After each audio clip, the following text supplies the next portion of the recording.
बिस्मिल्लाहिर्रहमानिर्रहीम अल्हम्दुलिल्लाह वकफ़ा वसलामुन अला इबादिही अल्लज़ीना इस्तफ़ा अम्मा बाद। आज हमारी गुफ्तगू का मौजू रमज़ान में सहरी खाना और सहरी करना है।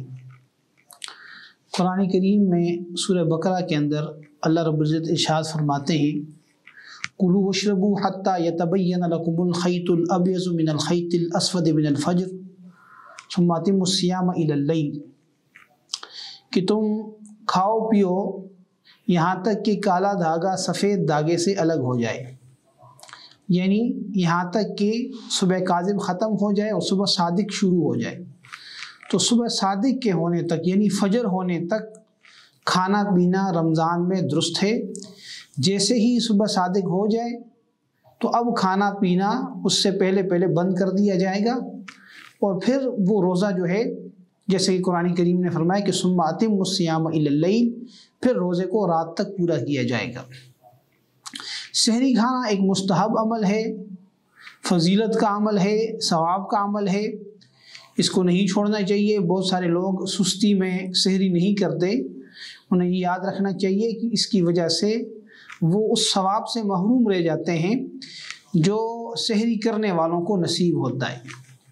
जनाब नबी करीम सल्लल्लाहु अलैहि वसल्लम ने इरशाद फरमाया, हज़रत अनस रज़ी अल्लाह तआला अन्हु से मरवी है, फरमाया कि तसहरू फ़इन्न फ़िस्सहूर बरका, कि तुम सहरी किया करो क्योंकि सहरी करने के अंदर बरकत है।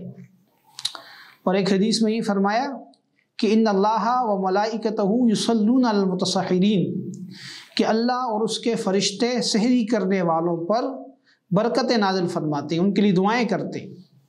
फरिश्ते दुआएं करते हैं सहरी करने वालों के लिए, अल्लाह ताला की तरफ से रहमत और बरकतें नाज़िल होती हैं।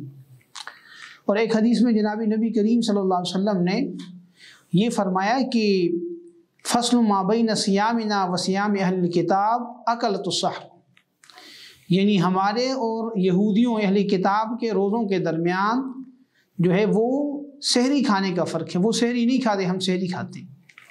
तो इसलिए सहरी करना एक मुस्तहब अमल है। सुस्ती की वजह से सहरी को नहीं छोड़ना चाहिए। और सहरी का खाना बरकत वाला खाना, एक हदीस में जनाबी नबी करीम सल्लल्लाहु अलैहि वसल्लम ने एक सहाबी को बुलाया सहरी खाने की तरफ, फरमाया कि हलुम्मा इलल गदाइल मुबारक, आओ बरकत वाला खाना खाओ। तो सहरी खाना एक बरकत वाला खाना है, अजर व सवाब का बायस है। इससे इंसान को रोज़े में भी क़ुव्वत और ताकत हासिल होती है और फिर सहरी करने वालों को मौका मिलता है इबादत करने का, कि ज़ाहिर इंसान उठा उस वक़्त वज़ू कर ले, अल्लाह ताला से मुनाजात करे, 2 रकात कम से कम पढ़ ले तहज्जुद की नीयत से, तो ये सारी बरकतें उसकी वजह से नसीब हो जाती हैं। जब सहरी करेगा उसके बाद नमाज़ पढ़ेगा तो वो जो रोज़ा होगा उसकी इफ्तिताह एक अच्छे अंदाज से हो जाएगी। उसके बरखिलाफ़ अगर हम सुस्ती करेंगे और रोज़ा रखेंगे लेकिन सहरी नहीं करेंगे तो रोज़ा तो हो जाएगा, क्योंकि रोज़े के लिए सहरी करना ज़रूरी नहीं है, लेकिन मुस्तहब अमल है, बरकत वाला अमल है, इसलिए इसको ज़ाया करना समझदारी नहीं है। अल्लाह ताला हमें ज़्यादा से ज़्यादा सवाब कमाने की तौफ़ीक नसीब फरमाए।